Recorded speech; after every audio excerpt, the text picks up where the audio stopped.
Abhishek Mishra, your esteemed educator. आज मैं आपके लिए लाया हूँ क्लास 12th का कॉन्टिन्यूटी चैप्टर। चैप्टर को पढ़ने से पहले आपको मैं ये बता दूँ, ये चैप्टर बहुत इंपॉर्टेंट चैप्टर है, कैलकुलस का एक फंडामेंटल चैप्टर है और इसको पढ़ लेने से आपको डिफरेंशियबिलिटी में काफ़ी हेल्प मिलने वाली है। डिफरेंशियबिलिटी आप काफ़ी आसानी से कर सकते हैं अगर आपने कॉन्टिन्यूटी पढ़ ली, और जितने जितने आगे कॉन्सेप्ट आएंगे like LMDT concept, Lagrange's mean value theorem, Rolle's theorem, ये सब आगे मैं इसी सीरीज में आपको बताऊंगा। कॉन्टिन्यूटी चैप्टर पढ़ लेने से आपको काफ़ी फायदा मिलने वाला है। तो 4 मार्क का क्वेश्चन जेई मेंस में भी आता है और बोर्ड्स में तो इसके क्वेश्चंस काफ़ी पूछे जाते हैं। आइए स्टार्ट करते हैं चैप्टर को। जैसा कि आप स्क्रीन पर देख सकते हैं, मैंने यहाँ पर कॉन्सेप्ट ऑफ कॉन्टिन्यूटी लिखा हुआ है और एक एग्जाम्पल लिया हुआ है। फिजिक्स में आपने इस एग्जाम्पल को बहुत अच्छे से देखा होगा कि अगर हम लोग कोई एक्सटर्नल बैटरी सोर्स अप्लाई कर दें और उस पर एक की ऑपरेट कर दें और बल्ब ऑपरेट कर दें, की को अगर हम लोग ओपन कर दें, जैसा कि आप यहाँ देख सकते हैं, मैंने की को यहाँ ओपन कर रखा है। ये की यहाँ पर ओपन है।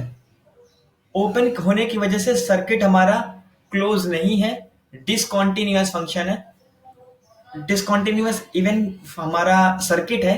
तो इस टाइप की डिसकॉन्टिन्यूटी को हम लोग बोलते हैं मिसिंग पॉइंट डिसकॉन्टिन्यूटी।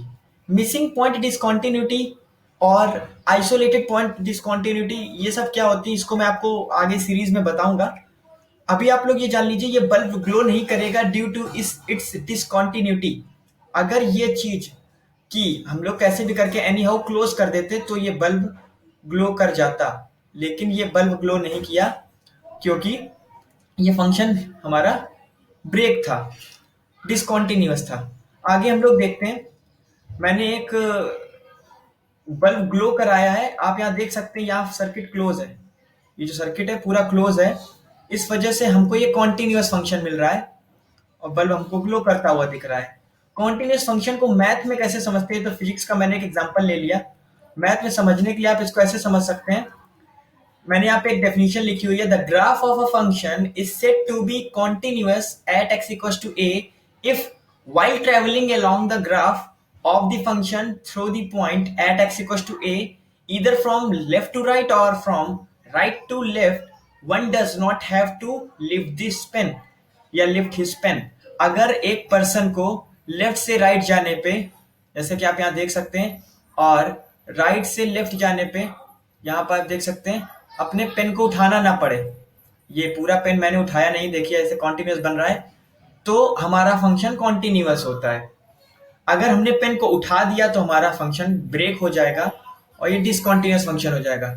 यहाँ पर भी आप देख सकते हैं, मैंने x इक्वल टू a के अलोंग ग्राफ पूरा कॉन्टिन्यूअस बनाया हुआ है, उठाया नहीं है अपने पेन को left hand side right hand side पे, तो ये फंक्शन कॉन्टिन्यूअस है।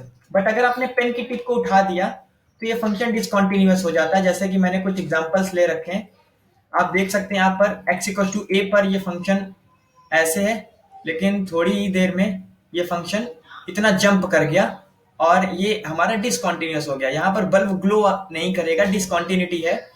मिसिंग पॉइंट डिसकॉन्टिन्यूटी अभी हम लोगों ने जैसा ऊपर देखा था बल्ब के केस में, यहाँ पर भी आप देख सकते हैं x इक्वल टू a पर ये फंक्शन पूरा कॉन्टिन्यूअस लग रहा है, लेकिन यहाँ x इक्वल टू a पर ये वैकेंट है, यहाँ वैकेंसी क्रिएट है।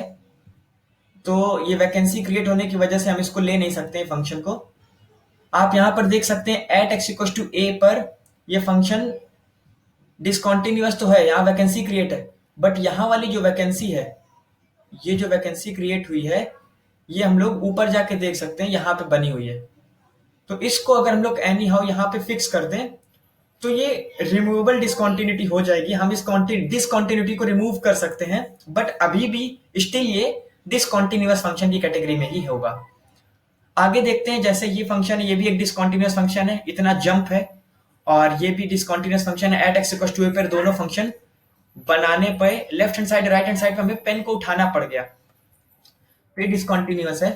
हम लोग देखते हैं फॉर्मुलेटिव definition of continuity.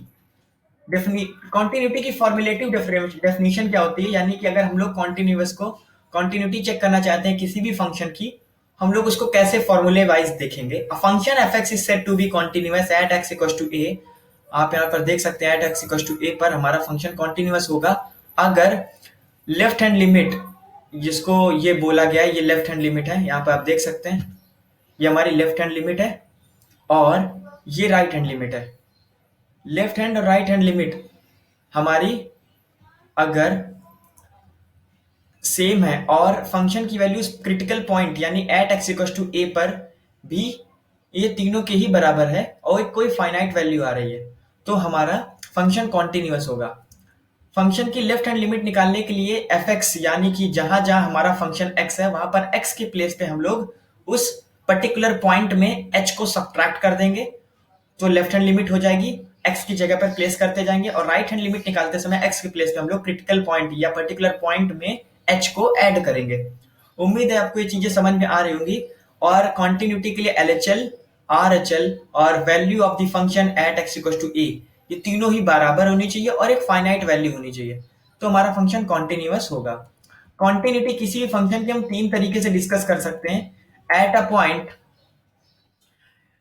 Point in its domain and in an interval। अब हम लोग यहां पर देख सकते हैं, मैंने यहां पर एक वेट हम लोग इसको इरेज कर दें, मैंने यहां पर एक log x का ग्राफ बनाया हुआ है। ये log x का graph f x at x equal to 0 पर डिसकॉन्टिन्यूअस होगा। ऐसे तो आपको ये ग्राफ पूरा यहां से लेके इस जगह से लेके पूरा ग्राफ कॉन्टिन्यूअस दिख रहा होगा, इस जगह से लेके ये पूरा कॉन्टिन्यूअस ग्राफ आपको ऐसे पूरा दिख रहा है, but at x equal to A 0 पर जब आप देखेंगे तो राइट हैंड और लेफ्ट हैंड में इसकी वैल्यू सेम नहीं आएगी, लेफ्ट हैंड लिमिट और राइट हैंड लिमिट में इसकी वैल्यू सेम नहीं आएगी, इस वजह से फंक्शन डिसकॉन्टिन्यूअस हो जाएगा। तो हम ये बोल सकते हैं ये function at x equal to 0 पर यानी उस क्रिटिकल पॉइंट पर डिसकॉन्टिन्यूअस होगा because of left hand limit और राइट हैंड लिमिट सेम नहीं है, बट ये फंक्शन कॉन्टिन्यूअस होगा अपनी डोमेन में, डोमेन में कॉन्टिन्यूअस होगा but not in x belongs to real number. सभी रियल नंबर के लिए कॉन्टिन्यूअस नहीं होगा लेकिन अपनी डोमेन में कॉन्टिन्यूअस होगा। इसकी डोमेन आप जानते हैं एक्स ग्रेटर देन 0 के लिए ये तो हमारा कॉन्टिन्यूअस फंक्शन है, but at x equal to 0 किसी क्रिटिकल पॉइंट पर बात करें, जैसे हमने यहाँ पर देखा एट अ पॉइंट ये डिसकॉन्टिन्यूअस है, इन इट्स डोमेन चेक करेंगे तो ये कॉन्टिन्यूअस हो जाएगा। उम्मीद है आपको इस समझ में आ रहा होगा। एक और एग्जांपल लेते हैं, f x equal to ten x. Ten x का ग्राफ आप जानते हैं, टेन 0 की वैल्यू 0 होती है तो मैंने यहाँ 0 दिखाई हुई है, टेन पाई बाय 2 पर इसकी वैल्यू इन्फिनिटी होती है, टेन माइनस पाई बाय 2 पर इसकी वैल्यू माइनस इन्फिनिटी होगी, तो ग्राफ कुछ ऐसा कर्व करके बन जाएगा। आप यहां पर देख सकते हैं पाई पर भी इसकी वैल्यू 0 होती है और 3 पाई बाय 2 पर इन्फिनिटी, पाई बाय 2 पर यहां पर आप देख सकते हैं फिर से ट्रेंड फॉलो करेगा, तो ऐसा इसका कुछ ग्राफ आएगा। लेकिन आप देख सकते हैं पाई बाय 2 पर ये फंक्शन इतना जंप है, इतना गैप है इन दोनों में, तो ये फंक्शन डिसकॉन्टिन्यूअस होगा at x equal to 2 pi plus 1 2n plus 1 pi by 2 यानी ऑड पाई बाय 2 के केस में हमारा ये 10x का ग्राफ डिसकॉन्टिन्यूअस होगा, लेकिन कॉन्टिन्यूअस होगा इन इट्स डोमेन। तो क्रिटिकल पॉइंट हमें मिला ऑड पाई बाय 2 वैल्यूज पर डिसकॉन्टिन्यूअस होगा, बट अपनी डोमेन में ये कॉन्टिन्यूअस होगा। इसकी डोमेन आप देख सकते हैं, इतनी डोमेन में पूरा कॉन्टिन्यूअस है, but not x belongs to R. ये आप देख सकते हैं, मैंने जस्ट ऊपर वाले की तरीके ही इसको समझाने की कोशिश की है। एक और पॉइंट पढ़ते हैं, continuity at x equal to A, existence of a limit at x equal to A, इसको भी देखते हैं। यहां पर आप देख सकते हैं अगर कोई कॉन्टिन्यूटी हमको बता दी गई है eight x equal to A पर है, अगर हमें कोई फंक्शन कॉन्टिन्यूअस दे दिया गया है, उसकी कॉन्टिन्यूटी एक्सप्लेन कर दी गई है किसी क्रिटिकल पॉइंट पर, तो हम ये एग्जिस्टेंस उसका मान लेते हैं एलएचएल और आरएचएल का, बट इसका उल्टा पॉसिबल नहीं है। यानी अगर एलएचएल आरएचएल इक्वल है किसी क्रिटिकल पॉइंट पर, तो हम ये नहीं कंफर्म कर सकते हैं कि वो कॉन्टिन्यूअस भी होगा, बिकॉज ऑफ कॉन्टिन्यूअस होने के लिए एलएचएल आरएचएल तो इक्वल होना ही चाहिए, साथ ही साथ फंक्शन की value at x equal to 0 at x equal to A पर भी इक्वल आनी चाहिए और फाइनाइट होनी चाहिए तीनों की वैल्यू। आइए इसी चीज को हम एक एग्जांपल से समझते हैं। मैंने एक क्वेश्चन ले रखा है, F x equal to x plus 1 when x is less than और equal to 5, 2x minus 4 when x is greater than 5। हमें कॉन्टिन्यूटी चेक करनी है एट x इक्वल टू 5, हमारा क्रिटिकल पॉइंट 5 है। आप देख सकते हैं एलएचएल में हम लोगों को x के प्लेस पे 5 माइनस h रखना चाहिए, लिमिट h टेंडिंग टू 0 करके, लेकिन हम लोगों ने इसको डायरेक्ट करने की कोशिश की है। 5 माइनस का मतलब होता है हमने लेफ्ट हैंड लिमिट ली है, और लेफ्ट हैंड लिमिट लेंगे जब 5 से कोई छोटी वैल्यू लेंगे तो हमें ये वाला फंक्शन पिक करना होगा। और इस फंक्शन को मैंने जब पिक किया तो यहाँ पर x की वैल्यू सीधे 5 पुट कर दी, 5 प्लस 1 6। राइट हैंड में हमको ये वाला फंक्शन पिक करना है, when x is greater than 5 होगा तो हमें ये फंक्शन पिक करना है। यहाँ पे भी वैल्यू पिक करी तो हमारी वैल्यू 6 आ गई। एट x इक्वल टू 5 पर इसकी वैल्यू यहाँ इक्वलिटी होल्ड कर रही तो हमें यही फंक्शन लेना होगा by default. 5 plus 1 equal to 6 आ गया, और हमारा फंक्शन आप देख सकते हुआ f 5 माइनस यानी left hand limit, f 5 plus यानी राइट हैंड लिमिट, और लिमिट उस फंक्शन पर एट x इक्वल टू 5 पर हमारी तीनों वैल्यू फाइनाइट आ रही है, 6 6 और 6, और ये तीनों इक्वल भी हैं, इसलिए फंक्शन कॉन्टिन्यूअस हुआ। सेम फंक्शन अगर हम दूसरे किसी क्रिटिकल पॉइंट पर लेते हैं, लाइक x इक्वल टू 3 पर, आप देख सकते हैं f3 माइनस पर हमें ये वाला फंक्शन लेना होगा, क्योंकि 3 से छोटे वाले में हमें यही फंक्शन लेना है। यहाँ पर अगर हम 3 पुट करते हैं, 3 प्लस 1 x के प्लेस पे तो 4 आया। इक्वलिटी होल्ड कर रही है, एट f इक्वल टू 3 पर भी हमें यही फंक्शन लेना होगा, ये भी 4 आएगा। लेकिन when x is greater then 3 यानी 3 प्लस के केस में, राइट हैंड लिमिट के केस में, हमें ये फंक्शन लेना होगा 2x माइनस 4। तो हमारी इसकी वैल्यू आ गई 2, जो कि इक्वल नहीं है। आप देख सकते हैं लेफ्ट हैंड लिमिट और राइट हैंड लिमिट की वैल्यू सेम नहीं है, तो ये लिमिट डज नॉट एग्जिस्ट का केस है। ओके, अब हमको एक क्वेश्चन दिया गया है, फंक्शन अगर कॉन्टिन्यूअस है, तो मैंने आपको भी बताया था अगर फंक्शन कॉन्टिन्यूअस है तो इसका मतलब है उसकी लिमिट जरूर एग्जिस्ट करेगी, यानी LHL RHL जरूर इक्वल होगा। और साथ ही साथ फंक्शन कॉन्टिन्यूअस होने के लिए उसकी वैल्यू उस क्रिटिकल पॉइंट यानी एट x इक्वल टू 1, ये जो हमारा क्रिटिकल पॉइंट है, इस पर भी सेम होनी चाहिए। तो हम लोग पहले LHL और RHL की वैल्यू निकाल लेंगे और उसकी value at x equal to 1 पर वही मान लेंगे जो होगी। यहाँ पर एट x इक्वल टू 1 पर इसकी वैल्यू k है, जो कि हमें अननोन है, फाइंड करनी है। आइए देखते हैं LHL RHL पर इसकी वैल्यू क्या होती है। LHL RHL पर इसकी वैल्यू पता करने के लिए हम लोग सबसे पहले लिमिट x इक्वल टू 1 के लिए इसका क्वेश्चन सॉल्व करेंगे। जैसा कि आप देख सकते हैं एक्स स्क्वायर माइनस 1 को स्प्लिट कर लेंगे, x प्लस 1 x माइनस 1, और एक्स क्यूब माइनस 1 को भी हम लोग स्प्लिट कर लेंगे, x minus 1 in bracket and another bracket में x square plus x plus 1। ये आपको फॉर्मूला याद रखना होगा। आइए इसको जब सिंप्लीफाई कर देंगे, ये पूरा सिंप्लीफाई हो जाएगा हमारा, तो बचेंगे जो फंक्शन उनमें हम वैल्यू पुट कर देंगे एट x इक्वल टू 1, तो 2/3 वैल्यू आएगी। आपको पता है लिमिट फंक्शन हमारा कॉन्टिन्यूअस था, तो LHL RHL और एट f इक्वल टू 1 पे वैल्यू 2/3 ही होगी। तो यहाँ पर k की वैल्यू हमारी 2/3 आ गई। आप उम्मीद है आपको समझ में आ गया होगा क्वेश्चन, k की वैल्यू 2/3 क्यों आई। अब हम लोग कुछ रीजंस देखेंगे डिसकंटिन्यूटी के, कि डिसकंटिन्यूटी के रीजन क्या होते हैं। रीजन ऑफ डिसकंटिन्यूटी को समझने से पहले मैंने ग्राफ जैसे पहले आपको बताए थे उनको भी बारे में भी देख लेते हैं। डिसकंटिन्यूटी दो टाइप की होती है, नॉन रिमूवेबल और रिमूवेबल। कैसे पता करेंगे कोई डिसकंटिन्यूटी नॉन रिमूवेबल है या रिमूवेबल?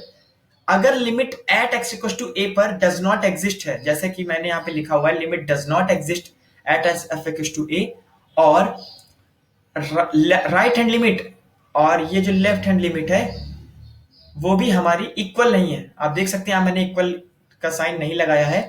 और एफ ए मे और मे नॉट बी डिफाइंड, हमारा जो फंक्शन है क्रिटिकल पॉइंट ए पर मे भी डिफाइन हो भी सकता है, नहीं भी, इसकी बात नहीं करी जा रही है, क्योंकि LHL RHL ही नहीं इक्वल है, तो फंक्शन डिफाइन हो या ना हो इसकी तो बात ही नहीं करेंगे आगे। तो हम लोगों की ये डिसकंटिन्यूटी होगी, फंक्शन कॉन्टिन्यूअस नहीं होगा, डिसकंटिन्यूअस होगा, और इस टाइप की डिसकंटिन्यूटी को हम लोग बोलेंगे नॉन रिमूवेबल डिसकंटिन्यूटी। ओके, एक एग्जांपल देखते हैं ग्रेटेस्ट इंटीजर का। जैसे आपको मैंने ग्राफ बताया होगा फंक्शन चैप्टर में, उसमें आपने देखा था ग्रेटेस्ट इंटीजर 1.7 का भी वैल्यू 1 आती है, 1.4 की ग्रेटेस्ट इंटीजर वैल्यू भी 1 आती है, 1.9 ग्रेटेस्ट इंटीजर की वैल्यू भी 1 आती है। तो इन सब में इनकी वैल्यू 1 ही आएगी। अगर आप 1.9 1 पॉइंट कुछ भी रखेंगे तो इसकी वैल्यू 1 ही आएगी। 0.7 0.5 का ग्रेटेस्ट इंटीजर हमारा 0 होगा। इस प्रकार आप इनके ग्राफ देख सकते हैं। यहाँ पर आप देख सकते हैं ये फंक्शन इतना जंप कर गया है, इनके बीच डिसकंटिन्यूटी आ गई है। यहाँ पर ओपन सर्कल है, यहाँ पे क्लोज सर्कल है, क्योंकि जब हमारा 2 ग्रेटेस्ट इंटीजर होगा तो इसकी वैल्यू 2 होगी, ना कि 1। तो यहाँ पे 1 पे मैंने ओपन रखा हुआ है, यहाँ पे क्लोज कर दिया है। तो ये डिसकंटिन्यूटी नॉन रिमूवेबल डिसकंटिन्यूटी कही जाती है। सिग्नम फंक्शन में भी आप जानते हैं when x is greater then 0 होता है तो हमेशा वैल्यू 1 मिलेगी, when x is less then 0 होगा तो हमेशा -1 वैल्यू मिलेगी, और एट x इक्वल टू 0 के केस में हमें 0 मिलेगा। तो आप यहाँ देख सकते हैं ये पूरी डिसकंटिन्यूटी है। ये ग्राफ और ये ग्राफ हमारा कॉन्टिन्यूअस नहीं है, हमें पेन उठाना पड़ गया, और ये नॉन रिमूवेबल डिसकंटिन्यूटी है। अब हम लोग देखते हैं रिमूवेबल डिसकंटिन्यूटी। डिसकंटिन्यूटी तो है लेकिन उसको रिमूव किया जा सकता है। जैसे कि मैंने अभी आपको बताया था, इस पॉइंट को जो कि आइसोलेटेड पॉइंट है, अगर हम इसको कैसे भी करके यहाँ कनेक्ट करते तो हमारा बल्ब ग्लो कर जाता और सर्किट कंप्लीट हो जाता। लेकिन अभी ये डिसकंटिन्यूअस है, इसको हम लोग रिमूव कर सकते हैं। कैसे करेंगे? ये जो भी फंक्शन है eight F equal to A पर ये डिफाइन होना चाहिए, पहली शर्त तो ये है, और एलएचएल आरएचएल एग्जिस्ट करने चाहिए, ये भी बात सच है। अगर हमारे एलएचएल आरएचएल एग्जिस्ट नहीं कर रहे हैं यानी कि इक्वल नहीं है तो ये नॉन रिमूवेबल डिसकंटिन्यूटी होगी। बट अगर ये एलएचएल आरएचएल इक्वल है but at F equal to A पर इनकी वैल्यू सेम नहीं है तो ये डिसकंटिन्यूटी होंगे, क्योंकि डिसकंटिन्यूटी के लिए तीनों चीजें सेम होनी चाहिए। यहाँ पर एक चीज ने हमको धोखा दे दिया, eight F equal to A पर ये इक्वल नहीं है एलएचएल आरएचएल के, लेकिन इसको हम रिमूव कर सकते हैं बाद में डिफाइन करके फंक्शन को कैसे भी ऐसे चेंज करके। ये हम आगे देखेंगे। सिग्नम एक्स का जो हमारा फंक्शन उसका अगर हम मॉड ले लेते हैं, आप जानते हैं एक्स ग्रेटर देन 0 के लिए सिग्नम की वैल्यू हमारी हमेशा 1 आती है, और x लेस देन 0 के लिए भी हमारी -1 आती है, लेकिन -1 का मॉड हमेशा उसको 1 ही कर देगा तो ये कुछ ऐसा दिखेगा। लेकिन एट x इक्वल टू 0 के लिए इसका ग्राफ 0 ना होके 0 होगा, 0 का मॉड 0 होता है। तो ये देख रहे हैं, अगर इस पॉइंट को हम यहाँ पे फिक्स कर दें, जैसे कि आइसोलेटेड पॉइंट है ये पॉइंट, इस यहाँ फिक्स कर दें इसको तो ये पूरी लाइन कॉन्टिन्यूअस हो जाएगी। अभी यहाँ पे ब्रेक है एट x इक्वल टू 0 पर, तो ये हमारा डिसकॉन्टिन्यूअस है और रिमूवेबल डिसकंटिन्यूटी कही जाएगी। इसको भी हम देख सकते हैं x cot x does not equal to 0 के केस में जब हमारी एलएचएल आरएचएल वैल्यू हम लोग चेक करते हैं तो जहां पे डज नॉट इक्वल टू 0 होता है वहां पे हम लोग एलएचएल आरएचएल चेक करते हैं, और एट f इक्वल टू 0 पर एट x इक्वल टू 0 पर हम लोग इसकी फंक्शन की वैल्यू 0 ले लेंगे। आप पाएंगे एलएचएल आरएचएल पे इसकी वैल्यू 1 आ रही है but at x equal to 0 पर इसकी वैल्यू 0 आ रही है। यहाँ पर आप देख सकते हैं एलएचएल आरएचएल तो सेम है बट फंक्शन की वैल्यू यहाँ पे सेम नहीं है, 0 है। अगर मैं एनी हाउ इसको 1 प्रूफ कर दें तो ये फंक्शन भी हमारा कॉन्टिन्यूअस हो जाएगा। तो अभी तो ये डिसकॉन्टिन्यूअस फंक्शन है। एक और डिसकॉन्टिन्यूटी होती है, लिमिट एग्जिस्ट करेगी, एलएचएल आरएचएल इक्वल होगा but f equal to A, f a is not defined, ये हमारा डिफाइन ही नहीं होगा। जैसे कि आप यहाँ देख सकते हैं eight x equal to A पर इसकी वैल्यू डिफाइन ही नहीं की गई है, क्या वैल्यू है ये कुछ नहीं पता है, सीधे वैकेंसी क्रिएट कर दी है। यहाँ पर वैकेंसी क्रिएट कर दी है तो ये मिसिंग पॉइंट डिसकंटिन्यूटी होती है, इसको हम लोग रिमूव कर सकते हैं कैसे भी, यहाँ पर इसको रीडिफाइन करके eight x equal to A पर। लेकिन है तो डिसकंटिन्यूटी। टाइप्स ऑफ डिसकंटिन्यूटी को हम देखते हैं, रिमूवेबल डिसकंटिन्यूटी को कैसे हम लोग चेंज करके कॉन्टिन्यूटी में कन्वर्ट कर सकते हैं। रिमूवेबल डिसकंटिन्यूटी को जैसे मैंने आपको बताया कि आइसोलेटेड डिसकंटिन्यूटी को हम लोग यहाँ पे कैसे भी फिक्स करते हैं तो फंक्शन कॉन्टिन्यूअस हो जाएगा। और मैंने ये भी बताया था कि रिमूवेबल डिसकंटिन्यूटी में एलएचएल आरएचएल तो इक्वल होता है लेकिन एफ एट ए ये इक्वल नहीं होता है। तो हम लोग कैसे भी करके if it is possible to redefine the function in such a manner that limit at extending to A F x at equal to F A आ जाए, यानी कि हमारी एफ एक्स की value at extending to A पर F ए की equal आ जाए अगर, तो हम इस फंक्शन को कॉन्टिन्यूअस बना देंगे। अदरवाइज और कोई मेथड नहीं है कि हम इसको कॉन्टिन्यूअस बना पाए। नॉन रिमूवेबल डिसकंटिन्यूटी का तो मैंने आपको बताया था, जंप हो जाता है, इस जंप को हम लोग फिल नहीं कर सकते हैं। करने का तरीका यही है, here limit at x equal to f x does not exist therefore it is not possible. हम इसको कर भी नहीं सकते हैं कभी भी, क्योंकि इतने बड़े जंप को फिल करना, ये सर्किट ब्रेक है, हम इसको नहीं फिल कर सकते हैं किसी भी तरीके से, तो फंक्शन डिसकंटिन्यूअस ही रहेगा, इसको हम कॉन्टिन्यूअस किसी भी तरीके से नहीं कर सकते हैं।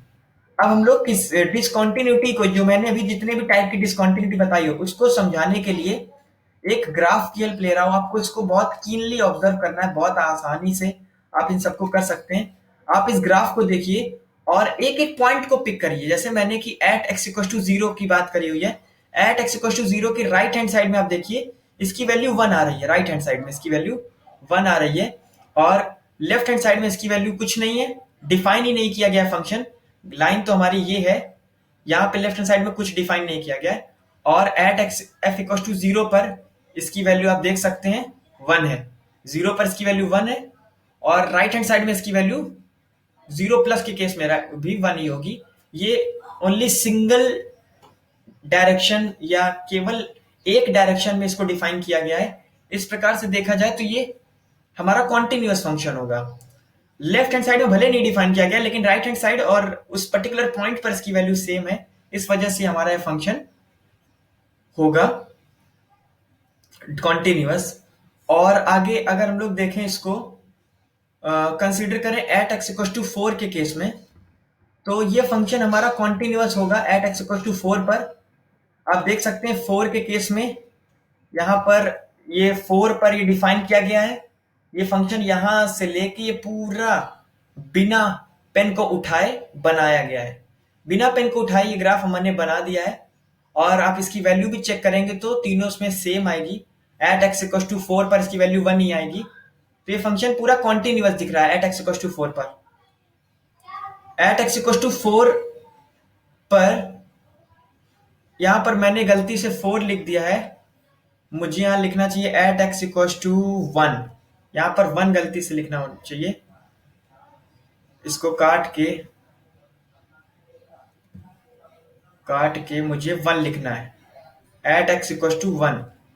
1 के लिए ये चेक करते हैं, चलिए 1 के लिए इस फंक्शन को, 1 पे ये फंक्शन देखिए जंप है, इतनी वैल्यू जंप है, तो ये डिसकंटिन्यूटी है।